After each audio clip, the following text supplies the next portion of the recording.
La guerre Israël-Iran a commencé. Et on ne sait pas combien de temps elle va durer. Mais la vraie question qui se pose, c'est: est-on à deux doigts de la troisième guerre mondiale? Ou est-ce que les médias nous manipulent? Dans cette vidéo, tu vas entendre des choses que personne n'a osé dire. Et si tu veux les découvrir, alors, regarde ça.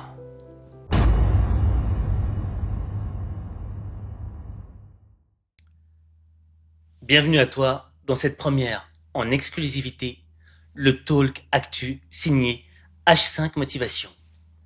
Ici, nous allons parler de l'actualité brûlante, de la guerre entre Israël et l'Iran.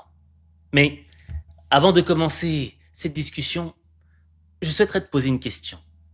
Une question que j'appelle question mystère. Et voici ma question. Selon toi, quel est le lien entre Mobutu, ancien président du Zaïre, Sun Tzu, auteur de L'art de la guerre, et Netanyahou, premier ministre du gouvernement israélien? Pour te donner un indice à la Père Fouras dans Fort Boyard, Mobutu le croyait, Sun Tzu l'avait prédit, et Netanyahou l'incarne. Alors, je dirais que je t'ai quand même tendu un piège dans ce petit jeu d'intelligence rationnelle. Parce que pour comprendre le lien entre ces trois hommes, faut rentrer dans ma tête. Et soyons sincères, dans ma tête, c'est le bordel. Mais tu vas découvrir la réponse à la question mystère dans le cours de cette vidéo. Mais commençons d'abord par le thème de notre conversation. Le thème, c'est Israël-Iran. Est-ce vraiment la troisième guerre mondiale? Ce que personne n'ose dire. Tu sais, j'ai passé une nuit blanche. Là, actuellement, il est 10 heures du matin. Et j'ai suivi cette actualité durant la nuit. Et rien que ce matin, déjà, je découvre dans le média des discours préparés, des discours formatés, des discours que l'on veut nous faire avaler. Or ici, on va parler cru. Et l'idée, c'est pas d'être partisan ou d'avoir une opinion personnelle, partager mon opinion personnelle sur le truc. C'est pas ça avec H5 Motivation. L'idée, c'est de se rapprocher le maximum de la vérité pour en extraire des éléments d'intelligence émotionnelle, des éléments de psychologie humaine qu'on pourra appliquer dans nos vies et qui vont nous permettre d'être beaucoup plus affûtés intellectuellement. Et donc, pour être affûté intellectuellement, ça c'est l'effet de la nuit blanche. On a un sommaire, d'accord? Et voici la structure de travail qu'on va avoir ensemble. Alors, tout d'abord, je vais te présenter le contexte surprenant. C'est-à-dire, comment est-ce que j'ai découvert cette guerre et tout ce qui s'était passé avant que je la découvre.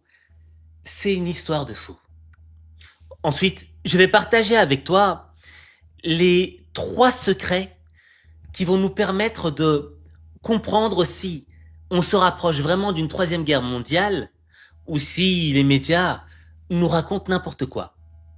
Et ce qui est intéressant, c'est que dans ce saucissonnage de secrets, la question mystère, la réponse à la question mystère, apparaîtra dans l'un de ces secrets. Et ensuite, pour terminer, je vais te présenter la vidéo interdite.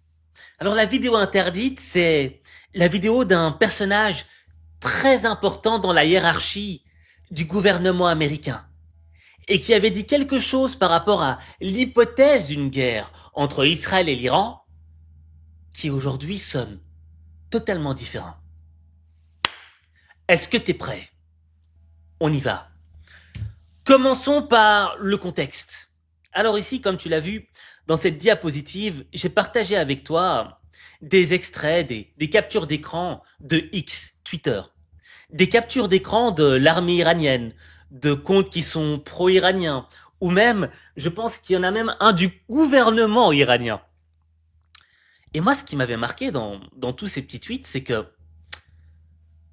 j'étais là à 2 heures du matin, dans mon lit. Il faisait chaud dehors et impossible de dormir. Tu vois ce que je veux dire? Ces soirées où l'air est lourd et t'as sommeil, mais t'arrives pas à dormir à cause de la chaleur. Donc j'étais là, sur mon téléphone, et je me baladais sur X, Twitter, tu vois. Et il y avait un truc qui me paraissait bizarre. J'arrêtais pas de voir des posts iraniens. Notamment, des vidéos du style que je vais partager là maintenant avec toi. Regarde bien ça. Des vidéos avec des gros obus sur des camions, tu vois, où on disait que les Iraniens étaient prêts. We are ready. Ok, d'accord. Vidéo de propagande. Hein. Ensuite, j'avais aussi vu cette vidéo-là. Je vais enlever le son parce qu'il y a des trucs qui se disent dedans. YouTube va la casser. Mais on peut l'analyser ensemble, tu vois. Le titre de cette vidéo dans le tweet, c'était loading. On est en train de recharger nos armes, quoi. Tu vois. Et là, on rentre dans un tunnel iranien. Et je sais pas c'est quoi comme type d'arme, mais ça m'a l'air d'être du lourd. Et enfin bref, toute la nuit, jusqu'à 2 heures du matin, j'étais en train de regarder que des posts iraniens. Il y avait que ça qui défilait sur mon fil d'actualité. Mais je me disais, est-ce qu'ils exagèrent pas un petit peu, les Iraniens? Je veux dire, ils sont en plein deal sur le nucléaire. Un deal qui est extrêmement important pour Donald Trump. Je vais t'expliquer après pourquoi. Mais revenons d'abord sur cette image. Cette image, pour toi, je sais pas ce qu'elle représente, mais elle en dit long. Tout d'abord, revoyageons dans le contexte, dans la vidéo qui a capturé cette image. Iranien. Nous avons des discussions directes avec l'Iran. C'est une annonce que personne n'avait vu venir. La reprise des discussions entre Washington et Téhéran sur le programme nucléaire iranien. Elles ont commencé, elles se poursuivront samedi. Nous aurons une très grande réunion. Et nous verrons ce qui peut se passer. Je pense que tout le monde est d'accord pour dire qu'un accord serait préférable, à l'évidence. Alors, dommage que le caméraman a fait un zoom en avant, tu vois, vers Donald Trump. Parce que quand on regarde le visage ici de Benjamin, je vais le dire Bibi, ce sera plus simple. Bibi Netanyahou, on voit qu'il est en train de fondre. On voit qu'il est en train de se liquéfier. On voit qu'il est décontenancé. Et je pense que la plus belle illustration de l'expression corporelle et faciale de Netanyahou, c'est vraiment cette image. Cette image, elle dit tout. Au fait, dans cette image, qu'est-ce que tu vois? Tu vois un Netanyahou qui a le corps figé, rigide, tu vois, les deux mains sur les genoux, comme si ses genoux étaient une chaise. Et sa tête, son corps, est légèrement penché, comme si on lui avait donné une claque, et qu'il était resté paralysé, qu'il n'arrivait plus à bouger. Au fait, cette information de Trump l'a laissé sans voix. Et en réalité, pourquoi Trump, qui lors de son premier mandat était très anti-iranien, là pour le coup a lancé cette nouvelle qui a choqué le monde? Moi aussi j'ai été choqué. C'est parce que Trump, il a sa propre stratégie. Je m'explique. La stratégie de Trump, c'est quoi? C'est pas l'Iran, c'est America First. L'Amérique en premier, l'Amérique avant tout. Mais ce slogan America First, Make America Great Again, il a un petit souci. Et ce souci, c'est lequel? C'est la Chine. Parce que la Chine a de l'ambition. Parce que la Chine a une vision long-termiste. Et dans cette vision long-termiste, la Chine, elle prévoit d'être la puissance numéro 1 mondiale d'ici 25, 50, 60, 70, même 100 ans. Les Chinois sont patients, mais ils veulent être les numéros 1 mondiaux. Et ça, les Américains ne peuvent pas le supporter. Je dirais même l'Empire américain ne peut pas l'accepter. Raison pour laquelle tout est fait pour affaiblir les Chinois. Et une manière d'affaiblir les Chinois, c'est laquelle? C'est de couper le cordon ombilical qu'ils ont avec leurs alliés, leurs partenaires. Or, l'Iran est un partenaire de la Chine. Donc, si Trump peut négocier un deal sur le nucléaire pour rendre les Iraniens dociles, et ouvrir de nouvelles perspectives commerciales, il pourra couper le cordon entre les Iraniens et les Chinois. Et en coupant ce cordon, il affaiblit les Chinois et il retarde leur montée, leur ascension vers la place de numéro 1. Donc ça, c'est la stratégie, tu vois. Mais moi, il y a encore autre chose qui m'avait marqué. C'est que j'avais tout ça dans ma tête, tu vois. Je me disais, c'est bon, Israël ne fera rien. Les Iraniens resteront dociles et même s'ils sont attaqués, ils feront rien. Mais pendant que je regardais mes posts, là, les tout premiers posts que j'ai partagés avec toi, à 2h du matin, à 3h du matin, enfin quelques minutes plus tard, je découvre quoi? Je découvre que les Israéliens ont attaqué l'Iran, plus précisément Téhéran. Et là, quelle n'a pas été ma surprise? Les Israéliens, le gouvernement israélien, attention, il y a peuple et il y a gouvernement. Le gouvernement qui s'attaque, sans l'aide des Américains, à l'Iran, sachant pertinemment bien quelle est la stratégie des Américains, quel est leur objectif. Et ensuite, j'ai écouté le discours de Bibi. Et Bibi, qu'est-ce qu'il disait dans son discours? Survival. This Écoute le operation. début. Moments ago, Israel launched Operation Rising Lion, a targeted military operation to roll back the Iranian threat to Israel's very survival. Bon, ce qu'il dit ici, en gros, j'ai pas eu le temps de traduire puisque j'ai passé, effectivement, je le répète encore, une nuit blanche, mais j'ai passé ma nuit blanche à creuser les informations. Au fait, en gros, ce que dit Netanyahou ici, c'est très important, c'est que ils étaient un petit peu obligés de lancer une attaque contre les Iraniens, puisque les Iraniens avaient atteint un point de non-retour dans l'enrichissement nucléaire et ils pouvaient construire, des armes nucléaires qui pourraient détruire Israël. Et tu vois, c'était un petit peu, le discours c'était, on a subi un génocide en Europe et là on pourrait subir une nouvelle Shoah nucléaire chez nous. Et ensuite, ce qui m'a marqué, c'était pas seulement les références bibliques, mais surtout la main tendue, la main forcée vers les Américains. Et à un moment dans son discours, là, Netanyahou, qu'est-ce qu'il dit? Il dit, vous savez, les Iraniens nous voient comme le petit Satan. Mais vous, les Américains, ils vous voient comme le grand Satan. Raison pour laquelle nous devons être unis. Car dans le fond, lorsqu'ils nous attaquent, nous, c'est vous qu'ils attaquent aussi. Le discours était construit. Le discours n'était pas destiné au gouvernement américain, mais plutôt à l'opinion publique américaine. L'opinion publique américaine qui contient en son sein, je crois, ils sont 370 millions les Américains, 400 millions, corrige-moi en commentaire, et je crois qu'il y a environ 30% d'évangélistes. Je suis pas sûr du pourcentage, mais je sais qu'il y a beaucoup d'évangélistes, qu'il y en a des dizaines de millions aux États-Unis. Et les évangélistes, ce sont des chrétiens sionistes, des chrétiens pro-israéliens, tu vois. Donc, dans le fond, dans ce discours, Bibi Netanyahou, il court-circuite les ambitions de Trump et il s'adresse directement à cette opinion publique qui lui est favorable. Et en réalité, juste après cette attaque, pour te démontrer que les deux, les États-Unis et le gouvernement états-unien et le gouvernement israélien n'étaient pas alignés dans cette attaque contre les Iraniens, 16 minutes plus tard, tu le vois, hein, j'ai fait la capture d'écran 16 minutes après que la Maison-Blanche ait sorti un premier tweet.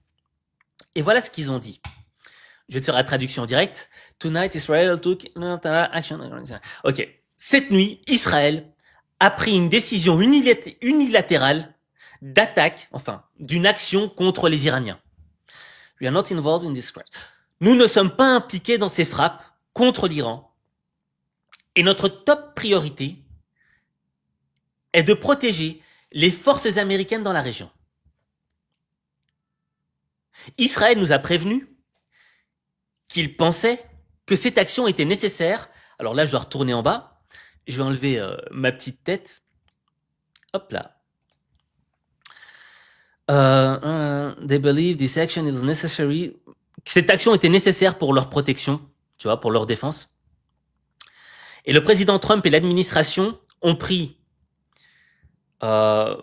réalisé tous les moyens nécessaires pour protéger les forces américaines and remain in close contact. Et rester en contact proche avec tous nos partenaires de la région. Mais laissez-moi être clair, ça c'est la partie la plus importante. Laissez-moi être clair, l'Iran ne doit pas cibler des intérêts américains, des intérêts US ou personnels. Ça veut tout dire. La Maison-Blanche n'est pas alignée avec le gouvernement israélien. Assez choquant, sachant qu'ils ont toujours été alignés. Et c'est là qu'on va en venir au secret numéro 1. Secret de Bibi. Et j'ai nommé ce secret, Bibi, le mélange des genres. Pourquoi? Bibi Netanyahou, c'est quelqu'un d'intelligent.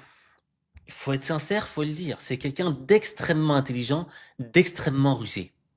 Et au fait, il est en train de faire un mélange des genres. Il joue sur différents échiquiers. Sur l'échiquier de l'enjeu stratégique, sur l'échiquier de l'enjeu diplomatique et sur celui de la politique intérieure. Je m'explique. Netanyahou est en mode survie. Il est en mode survie PLTK, mais il est également en mode survie personnel. Alors, PLTK, ça veut dire politique. Tu vois, c'est un raccourci que je mets. Il est en mode survie politique et en mode survie personnelle. Et je vais te le démontrer tout de suite. En mode survie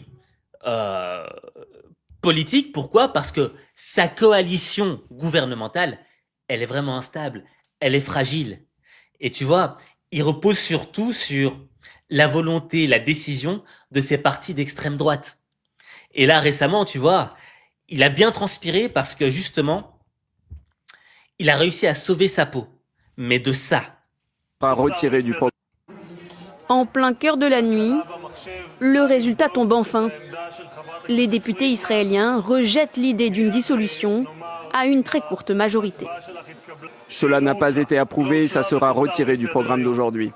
La menace planait depuis plusieurs jours. Une telle dissolution aurait entraîné la chute du gouvernement de Benyamin Netanyahou et l'organisation d'élections anticipées. En cause, la question épineuse de la conscription des juifs ultra-orthodoxes. Ok. Donc tu vois, au fait, il l'a échappé belle. Et c'est vraiment Netanyahou, moi, c'est un homme, quand je vois son parcours politique, depuis que je suis gamin, tu vois, depuis 12 ans. Je me souviens, à l'âge de 12 ans, je me disais, mais ce mec retombe toujours sur ses pattes. Et c'est vrai, il retombe constamment sur ses pattes, tu vois. Il joue toujours très risqué. Et si on en revient au slide, c'est ce que j'ai dit, tu vois. Il a un gouvernement d'une majorité très très mince. Ensuite, il a un autre problème encore. C'est l'opinion. Qu'elle soit intérieure ou qu'elle soit internationale, tu vois. Avec ce qui se passe à Gaza, il a retourné la planète entière contre son pays. Et il a tellement retourné la planète entière que même certains chefs d'État qui hésitaient parfois à condamner, aujourd'hui se lâchent complètement. Raison pour laquelle, à un moment, il a fait ce discours que je vais te présenter là maintenant. Le Hamas, entre les dirigeants occidentaux et Benyamin Netanyahou, le torchon brûle. Dans une déclaration en anglais jeudi soir, le Premier ministre israélien n'hésite pas à faire un parallèle entre le Hamas et les dirigeants français, britanniques et canadiens. Je dis au président Macron, au Premier ministre Carney et au Premier ministre Starmer, lorsque des meurtriers de masse, des violeurs, des tueurs d'enfants et des kidnappeurs vous remercient, vous êtes du mauvais côté de la justice, du mauvais côté de l'humanité et du mauvais côté de l'histoire. Ces dirigeants pensent peut-être promouvoir la paix, mais il n'en est rien. Ils encouragent le Hamas à poursuivre indéfiniment les combats. Bon, ici tu le vois bien, hein. C'est quand même un discours assez fort surtout envers des alliés occidentaux. Et en réalité, tu vois, quand il donne ce discours, Netanyahou, regarde ce visage, regarde l'expression, regarde la manière de... Je tape, je tape, je tape, tu vois. Et en même temps, on sent qu'il y a de la fatigue. Regarde, le visage est un petit peu jaune, on sent dans le regard qu'il n'a pas beaucoup dormi, qu'il est exténué. Et ça en dit long. Ça en dit long sur un autre fait. Sur le fait que, au-dessus de sa tête planent plein de menaces judiciaires, qu'elles soient internes au pays ou qu'elles soient internationales. Il risque une peine pour crime de guerre, pour crime contre l'humanité par la CPI. Et dans son pays, il risque même jusqu'à 10 ans de prison. Je te montre l'extrait où ils expliquent pourquoi est-ce qu'il risque jusqu'à 10 ans de prison. Leur Premier ministre est entendu ce matin. Un Benyamin Netanyahou en prisonnier menotté. C'est ce que réclament ces manifestants rassemblés à l'extérieur du tribunal où leur Premier ministre est entendu ce mardi matin. Après plus de 4 ans d'une longue procédure, le dirigeant israélien s'est vu refuser son énième demande de report. Le procès se déroule dans une salle d'audience souterraine et fortifiée et à Tel Aviv au lieu de Jérusalem pour des raisons de sécurité. Nous sommes ici pour exprimer notre soutien à l'état de droit, pour nous opposer fermement au fait que nous ayons un Premier ministre qui est à la fois un prévenu et un criminel de guerre. Donc tu vois à l'intérieur. Nous réclamons au Premier ministre de cesser la guerre, de ramener les otages, d'arrêter les massacres à Gaza, de tout arrêter. Il n'y a aucun mandat pour continuer la guerre. Un Premier ministre accusé de crime doit se déclarer inapte à ses fonctions. Alors ici, tu vois, cette dame, elle soulève des choses assez intéressantes parce que quand je regarde différentes émissions où il y a des experts justement qui parlent de ce sujet et disent le problème c'est que il n'y a pas d'objectif de guerre à Gaza. Il n'y a pas un objectif. Si c'est éliminer le Hamas, c'est quasi impossible, tu vois. Quasi impossible. Donc il n'y a pas d'objectif de guerre. Et au fait, on comprend bien que la guerre, c'est l'élément qui lui permet de se maintenir. Je vais t'expliquer après pourquoi, mais je te propose qu'on continue ensemble. Premier chef de gouvernement en exercice à comparaître au pénal, il est jugé pour corruption, fraude et abus de confiance. Son témoignage est censé durer 6 heures par jour, 3 jours par semaine pendant plusieurs semaines. Ce qui pousse ses opposants à s'interroger sur sa capacité à gérer en parallèle un pays engagé dans une guerre sur plusieurs fronts. Le Premier ministre, lui, s'est montré confiant à son arrivée, accompagné d'un de ses fils et de plusieurs membres de son parti Likoud. Des partisans qui contestent l'existence même des poursuites. Il est illusoire de faire venir Netanyahou ici en temps de guerre. C'est une preuve éclatante qu'ils essaient de renverser le Premier ministre, et pas par les urnes. Ils n'ont pas réussi jusqu'à présent, donc ils utilisent le système judiciaire, ici, dans cette commune qui tente de le renverser. Parmi les accusations, celle d'avoir accepté des cadeaux en échange de faveurs politiques. Des cigares, des bouteilles de champagne et des bijoux d'une valeur totale d'environ 186 000 €. Mais aussi d'essayer d'échanger des faveurs gouvernementales contre une couverture favorable de certains médias. Benyamin Netanyahou risque jusqu'à 10 ans de prison. Donc tu vois, la tête qu'il fait, je la comprends en fait. Le gars, il vit avec plein de problèmes dans la tête. Et donc, dans le fond, c'est la raison pour laquelle, soudainement, il décide de frapper l'Iran sans l'aval des Américains. Et ici, je vais lire cette phrase que j'ai écrite. Il frappe sans les Américains au moment exact où Trump entame une voie diplomatique avec l'Iran. Et alors que le monde entier est focalisé sur Gaza. Ça veut tout dire. Et moi, ça veut tout dire, mais qu'est-ce que ça veut me dire? C'est la question que je me pose. Au fait, ce que ça me dit, c'est que d'abord, Netanyahou a compris une chose essentielle. L'opinion internationale, le monde entier, ne le voit pas comme le protecteur des Juifs ou des Israéliens. Non. Le monde aujourd'hui le voit comme le massacreur, l'homme de la guerre à Gaza. Et donc, cette perception mondiale et cette perception aussi à l'intérieur du pays, lui fait prendre un risque, tu vois, et augmente sa zone de danger, tu vois, parce que le monde va te détester, le monde ne te fera pas de cadeaux, et t'es encore plus à risque de tomber. Et en fait, son objectif, en faisant la guerre aux Iraniens, c'est quoi? Justement, c'est d'aller chercher un conflit plus grand, tu vois, où le vrai danger serait l'Iran, et non plus Gaza, non plus le Hamas. Et là, la guerre sonnerait légitime. Pourquoi? Parce qu'à Gaza, c'est faire la guerre contre des mecs qui sont en tongs, avec des trainings. J'ai vu des images sur Al Jazeera, j'étais choqué, tu vois. Le mec avec une arme, un bazooka, etc. Et il est en tongs. Et en même temps, là, c'est une guerre où ce serait lui le petit pousset, tu vois.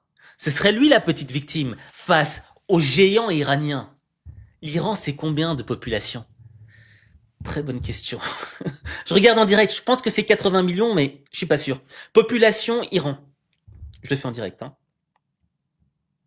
91 millions d'habitants. J'étais à 10 millions de près. L'Iran, c'est pas un pays. C'est un empire. C'est l'empire perse. Tu vois? Et c'est même pas un empire, c'est une civilisation. C'est encore pire, tu vois? C'est une civilisation de 3000 ans, de plus de 3000 ans. Tu vois?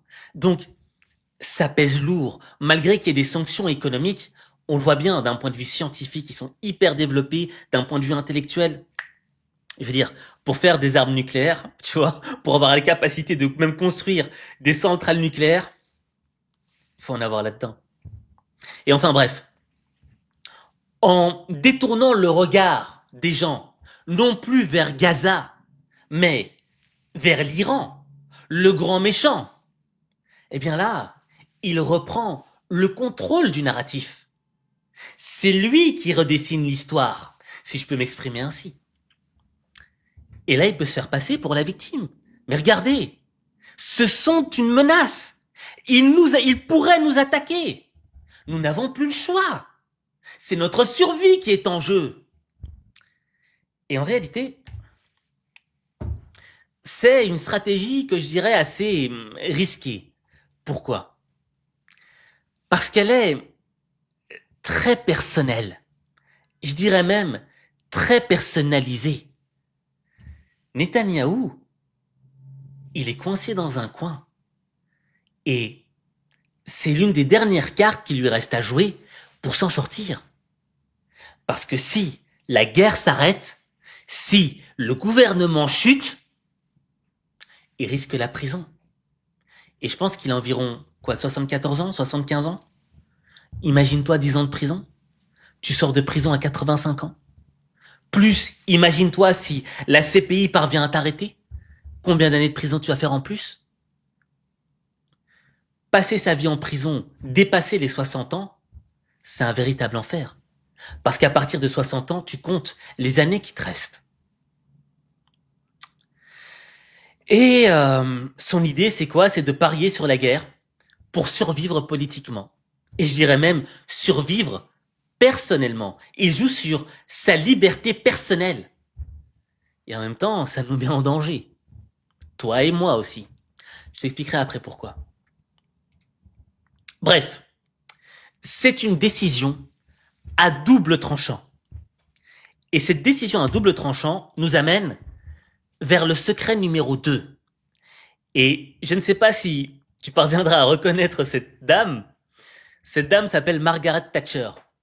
C'était la chef d'État britannique dans les années 80. Début années 80. Et pourquoi est-ce que je prends Margaret Thatcher comme exemple pur, exemple chimiquement pur de ce que je souhaite illustrer, de ce que je souhaite démontrer à travers le cas Netanyahou? Madame Thatcher, elle était, vers le début de son mandat, très impopulaire. Pourquoi? Parce que Madame Thatcher, elle avait rentré le pays dans une crise économique assez grave. Elle avait une vision ultra-libérale pour la Grande-Bretagne. Et lorsque les sondages revenaient pour de nouvelles élections, qu'elles soient législatives ou autres, c'était catastrophique. c'était même la première dame la première ministre la plus impopulaire de l'histoire de la Grande-Bretagne. À cette époque-là. J'étais pas encore né, mais je me suis informé toute la nuit, rien que pour toi. D'où ces petits yeux. Et Margaret Thatcher, elle est parvenue à s'en sortir. Pourquoi? Est-ce que tu connais ce petit lopin de terre, cette petite île là? Je vais te la mettre en grand. Tu reconnais, c'est l'Amérique du Sud.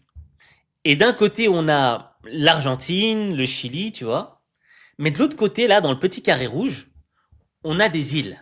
Malvinas en espagnol, Malouines en français, et Falkland en anglais.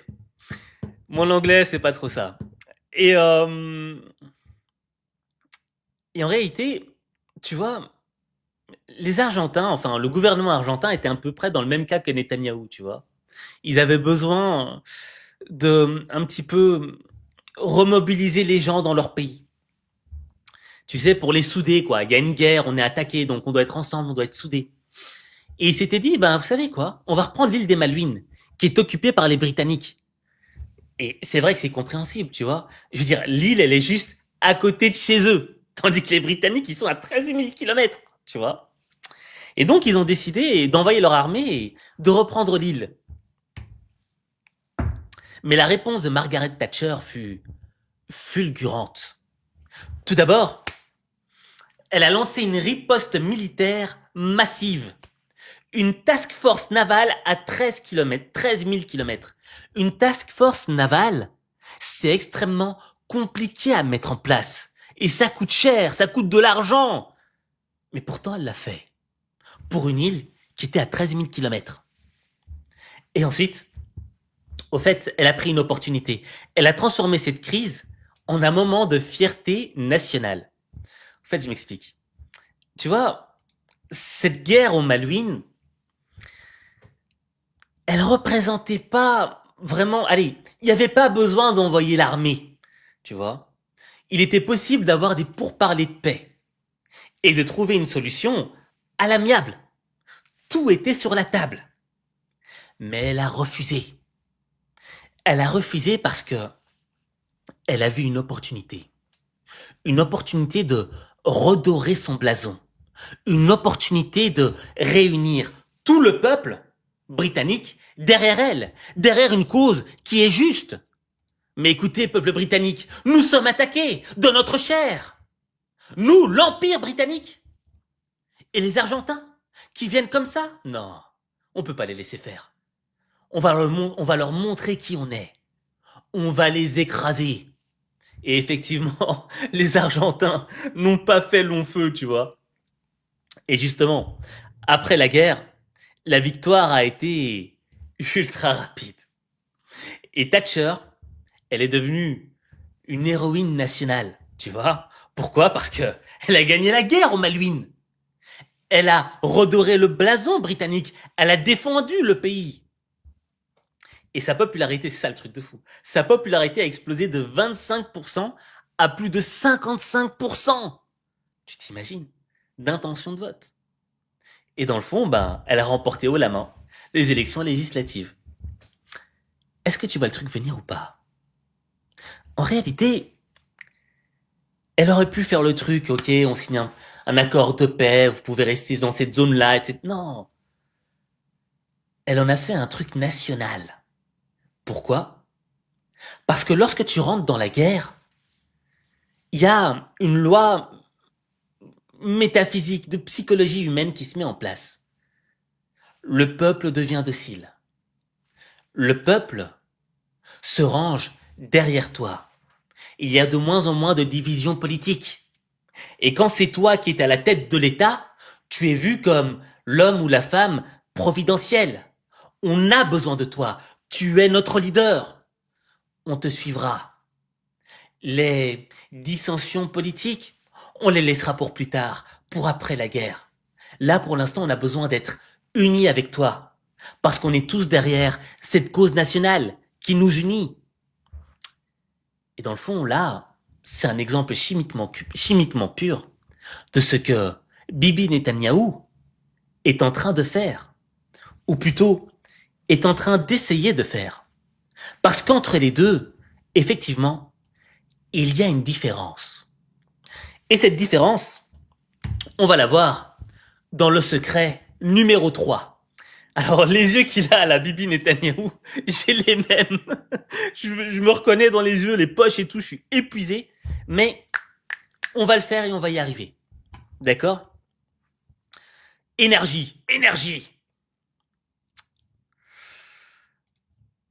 Alors, tu vois, c'est ici que tu vas découvrir le secret du lien entre Mobutu, Sun Tzu et Netanyahou. Cette question mystère que j'avais posée à la Perfora, Fort Boyard. Mobutu le croyait, Sun Tzu l'avait prédit, et Netanyahou l'incarne. Allons-y. Allons plus loin. Revenons d'abord à la question précédente, la différence.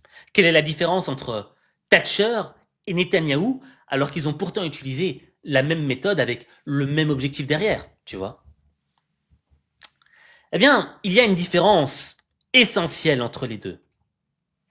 La différence, c'est que Thatcher a profité de la crise.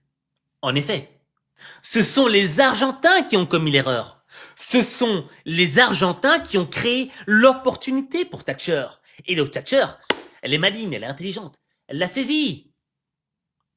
Mais Netanyahou, là, les Iraniens, ils n'ont pas commis d'erreur majeure. Ils n'ont pas attaqué les Israéliens tout de suite, non. En plus, ils étaient en pourparlers avec les Américains. Le grand frère américain. Le parapluie de protection. Celui qui nous fournit des armes. Tu l'auras compris, Netanyahou a créé l'opportunité. Et c'est là toute la différence. Et j'avais vu un tweet, je pense pas que je l'ai ici, malheureusement. Attends, je vais voir si je l'ai ici. Je pense que je pourrais te le partager tout de suite. Alors, est-ce que je l'ai? Ah, j'espère que je l'ai parce que c'était un tweet. Ah, je l'ai. Ah, t'as de la chance. J'ai le tweet des Iraniens. Et les Iraniens, ils ont lancé un tweet ce matin que j'ai vu. Je crois que c'était vers 7h du mat ou 6h du mat. Tu vois, quand j'étais comme ça. Et voilà ce qu'ils ont dit. Alors, je partage l'image avec toi. C'est celle-ci. Voilà, on l'a. Iran military. Remember, we didn't initiate it. Je sais pas si je le dis avec le bon accent, mais rappelez-vous, nous n'avons pas commencé. Nous ne l'avons pas initié, cette guerre. Et ça, est-ce que c'est une erreur politique de Netanyahou? Au fait, je pense que c'est pas une erreur. Il n'avait pas le choix. Netanyahou n'avait pas le choix. Je m'explique. T'as vu, je l'ai pris 1 heure après qu'ils l'ont publié. Hein. Pourquoi est-ce qu'il n'avait pas le choix? Tout d'abord, il faut qu'on étudie le profil psychologique de l'homme. Un homme extrêmement intelligent, rusé, stratège. Je te l'ai dit tout à l'heure. Moi, j'ai rarement... cite-moi un autre homme politique qui est là depuis les années 90, qui est souvent chef d'État et qui, dans le fond, n'est jamais tombé malgré qu'il ait des casseroles. Il n'y en a pas beaucoup, tu vois. Peut-être j'ai Merkel. Merkel, elle marchait droit. Poutine, qui est là aussi depuis longtemps. Mais à part ça, j'en vois pas beaucoup d'autres, tu vois. Je te parle de gens qui ont une vraie influence, tu vois, sur un pays qui est vraiment puissant. Et donc, le truc, c'est que cet homme est en mode survivaliste institutionnel. Je te l'ai dit tout à l'heure. Survie politique, survie personnelle. Et donc, le gars, quand il pense, il n'est pas drivé juste par les intérêts de son pays. Non. Il est drivé par sa survie. Sa survie politique, son futur. Son futur personnel entre dans le game. Et ça, c'est pas moi qui le dis. C'est l'ancien premier ministre israélien, Ehud Barak, qui l'avait dit dans une interview. Et d'ailleurs, je l'avais passé dans une vidéo sur la mort de Yahya Sinwar. j'avais passé l'extrait. Une vidéo qui a failli sauter. Et au fait, ici, j'ai écrit un truc super important. Netanyahou considère l'État, les institutions, la guerre, la diplomatie, tout comme des outils pour prolonger sa propre longévité au pouvoir. Voilà. Dans le fond, l'outil politique, l'outil militaire devient un outil qu'on utilise pour nos propres intérêts personnels. Et elle est là l'erreur. Parce que ça se voit. Parce que même le peuple, son propre peuple, le voit. Je t'ai montré l'extrait tout à l'heure des gens qui manifestaient. Et donc, la question c'est, pourquoi agit-il ainsi? La réponse, la question elle est vite répondue. La question est vite répondue, pourquoi? Parce que la fin justifie les moyens. L'homme, il ne peut plus perdre, il n'a pas le droit de perdre. Il n'a pas le droit de repartir en arrière, il ne peut plus reculer, il est coincé, il est acculé. Et donc, c'est là que j'en viens vers la réponse à déjà un premier élément. Mobutu. Mobutu, ancien président du Zaïre. Et moi, je me souviens, pour tous les Congolais qui nous regardent, et ceux qui connaissent l'histoire de Mobutu, j'avais mon copain congolais qui me disait, Aziz, tu sais, quand on était petit, on devait avoir 14 ans, 15 ans, il me disait, Aziz, Mobutu, il avait dit quoi? Il avait dit, le jour où je partirai, ce sera le chaos. Le jour où je partirai, le pays s'effondrera. Et dans le fond, ce message politique qui a été ancré dans l'esprit de beaucoup de Congolais le connaissent, ce message-là. C'est un message psychologique, un message qui a pour but d'être ancré dans l'esprit et de générer la peur. La peur de quoi? Au fait, je l'ai écrit, je l'ai étudié, ce genre de message, ce sont des dérives narcissiques. Des dérives narcissiques, pourquoi? Parce que on veut se légitimer. On veut démontrer qu'en réalité, le vrai héros, le vrai sauveur, c'est nous. Et là, on revoit un petit peu le côté Netanyahou.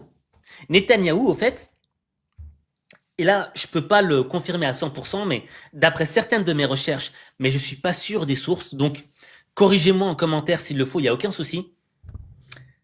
Il a dit qu'il voulait être le Churchill juif, tu vois. Il a envie de laisser une trace dans l'histoire. Et cette trace qu'il a envie de laisser dans l'histoire, c'est un petit peu celle du héros, du sauveur du peuple juif, de celui qui les aura protégés jusqu'au bout. Raison pour laquelle il a pris des décisions extrêmement fortes, des décisions qui ont choqué l'opinion mondiale. Mais il l'a fait pour le peuple. Le problème, c'est que il n'y a pas un réel alignement entre cette vue qui est peut-être, cette perspective qui est peut-être sincère, son envie d'être un Churchill juif et ses actions, parce que il y a une dérive, tu vois. Il y a une dérive sur les intérêts personnels. Donc tu vois, il n'est pas totalement aligné avec cette vision qu'il a de lui-même. Et donc ça, c'est le premier truc, tu vois, c'est si je ne suis plus là, demain ce sera le chaos. Et ça rentre dans le cerveau des gens.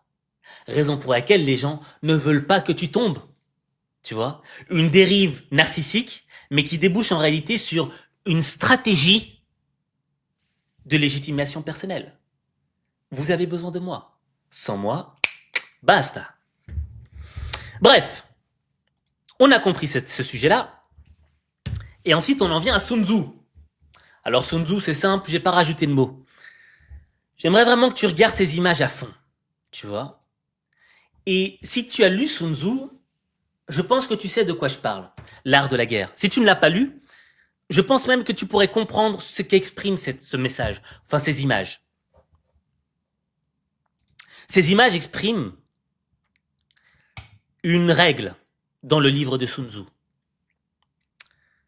Il dit que, dans le fond, lorsqu'une bête féroce est acculée, qu'elle est coincée et qu'elle n'a plus aucune porte de sortie, c'est là qu'elle devient la plus dangereuse.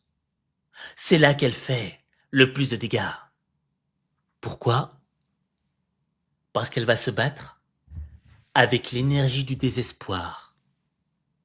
Et quand tu te bats avec l'énergie du désespoir, tu donnes tout ce que tu as et même parfois, tu fais n'importe quoi. Et là, tu l'auras compris. Aujourd'hui, nous avons un homme qui est acculé. Un homme qui vit sa vie sur un simple fil et qui vit comme un équilibriste qui pourrait tomber à n'importe quel moment. CQFD. Le lien entre Mobutu, Sun Tzu et Netanyahou. Mobutu le croyait. Sans moi, le chaos. Netanyahou l'incarne. Sun Tzu l'avait prédit. Lorsque la bête féroce est acculée, elle se bat avec l'énergie du désespoir et elle est prête à faire n'importe quoi. Netanyahou l'incarne. CQFD. Tu vois, moi ça m'amuse pas. Hein. Ça m'amuse pas de dire CQFD, j'ai trouvé le truc, etc. Non, parce que la guerre c'est moche. Et tant que t'as pas un de tes proches, tant que t'as pas vécu la guerre dans ta chair, tu peux pas comprendre.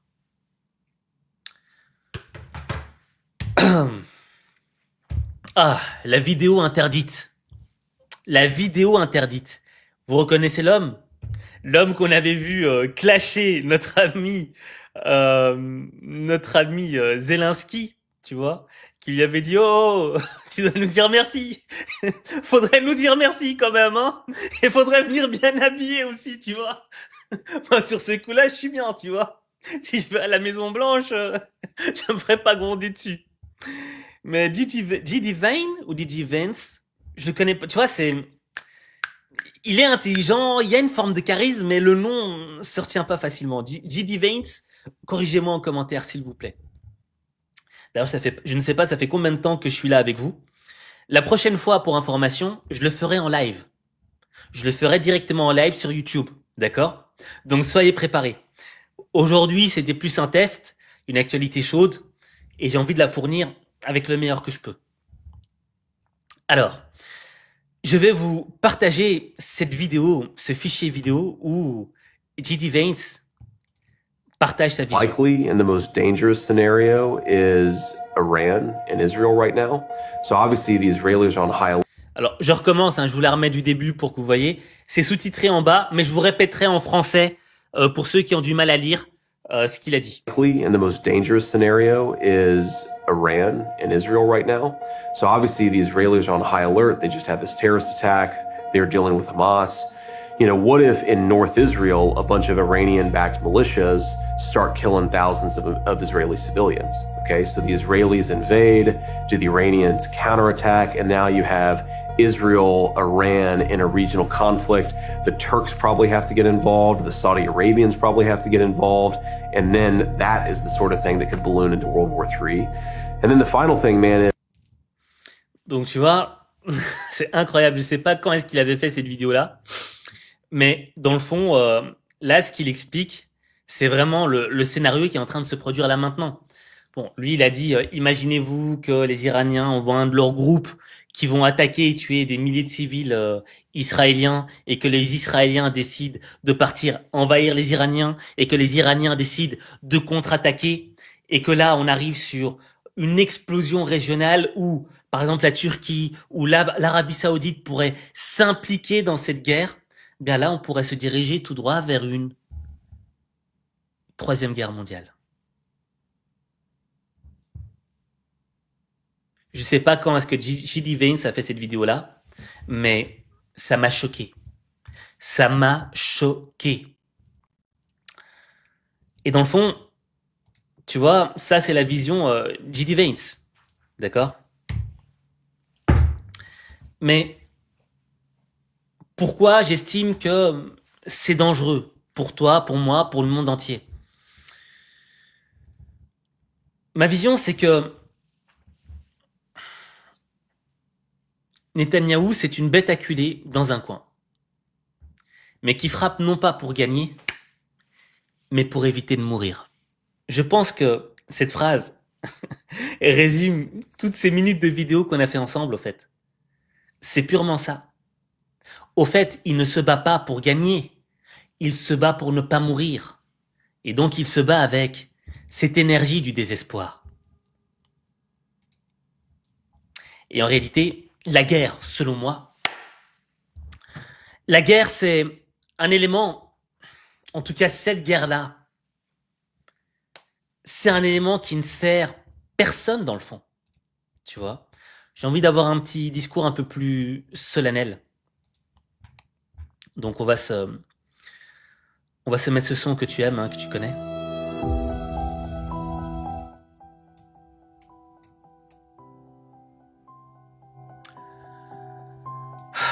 La musique, ça fait réfléchir et ça t'inspire. Enfin, je sais pas pour toi, mais moi.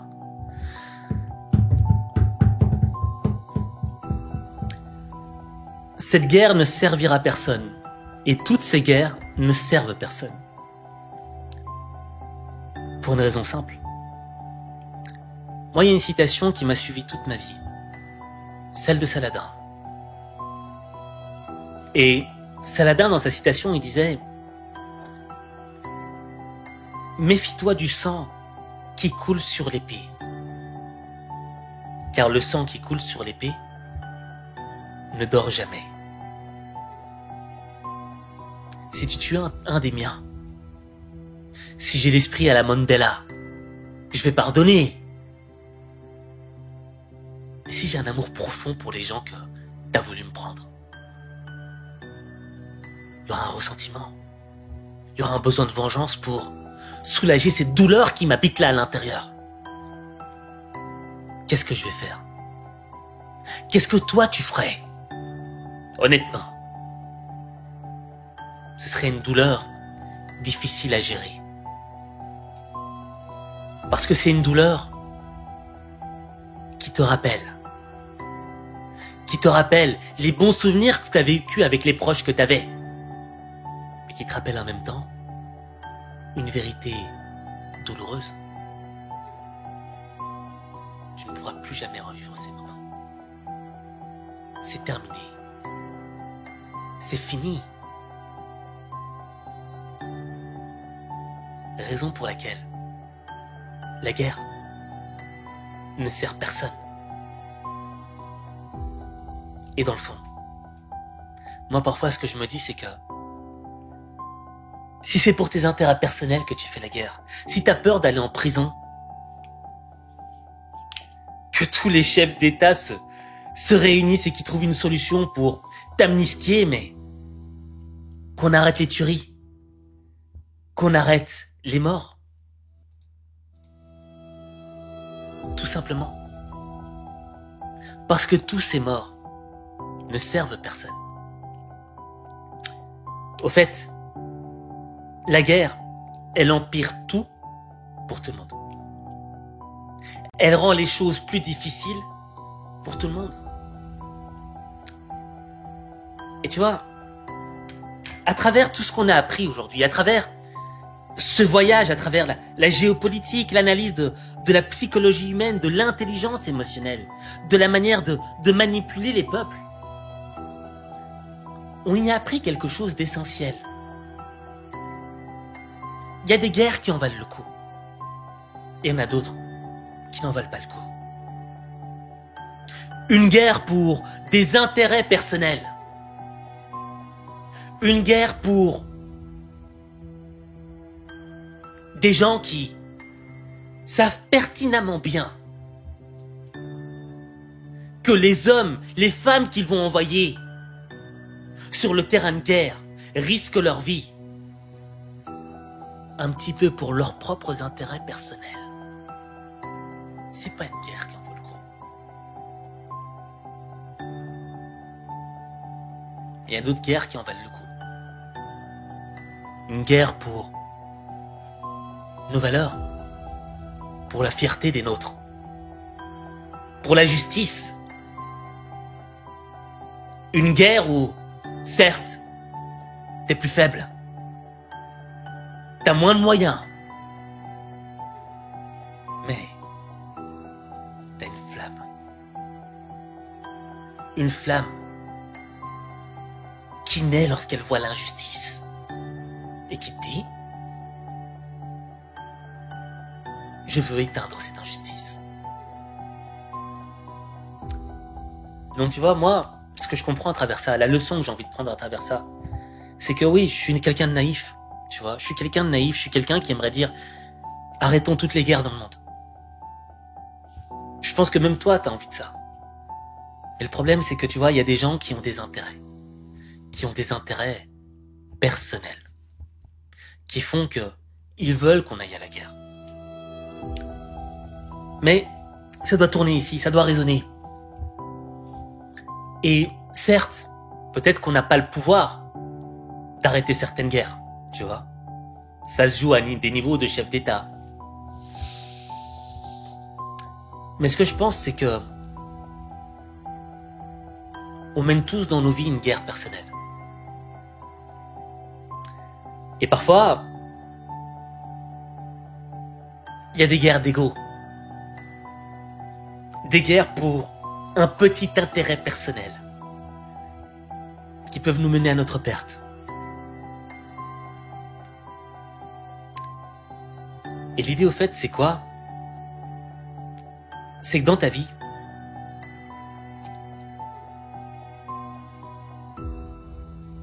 faut que tu marches droit. Parce que dès que tu commences à faire des conneries, dès que tu commences à faire des magouilles, tu t'enfermes. Un mur invisible commence à t'entourer. Et magouille après magouille, ce mur invisible se referme sur toi. Jusqu'à ce que tu sois acculé, comme la bête féroce. Et là, tu vas te battre avec l'énergie du désespoir. Mais c'est pas sûr que tu y ressortes sans dégâts.